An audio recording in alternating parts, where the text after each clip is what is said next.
আসসালামু আলাইকুম ওয়া রাহমাতুল্লাহি ওয়া বারাকাতুহু। আশা করি আল্লাহর রহমতে সবাই ভালো আছেন। আলহামদুলিল্লাহ আমিও ভালো আছি। আমরা গত পর্বের মধ্যে তাসদীদের পর্ব শেষ করেছি।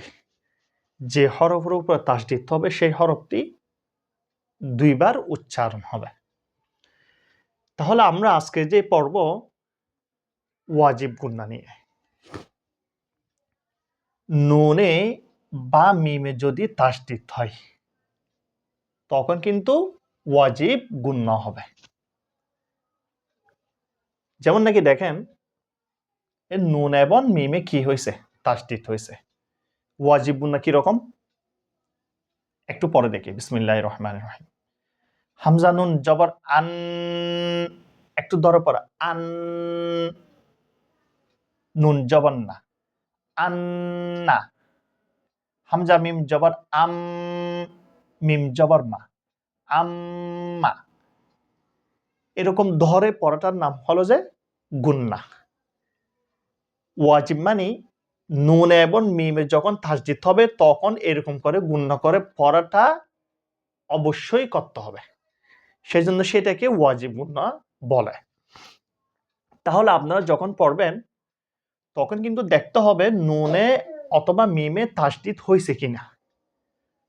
যদি হয় তাহলে এটা গুন্না করে পড়তে হবে। গুন্নার পরিমাণ ১ আলিফ। আপনি কতটুক পর্যন্ত ধরবেন ১ আলিফ পরিমাণ গুন্না করতে হবে। আন্না, আম্মা, এরকম ১ আলিফ পরিমাণ গুন্না করে অবশ্যই পড়তে হবে। তাহলে আজকে পড়া এতটুকু পর্যন্ত। নুনে অথবা মিমে যদি তাসদীদ হয় সেটাকে ওয়াজিব গুন্না বলে। ওয়াজিব গুন্নার পরিমাণ ১ আলিফ। কিভাবে পড়বেন এটা?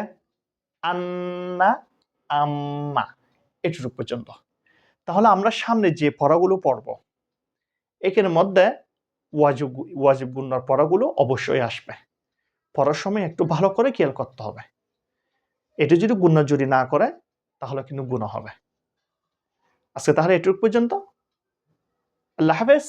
আসসালামু আলাইকুম ওয়া রাহমাতুল্লাহি ওয়া বারাকাতুহু।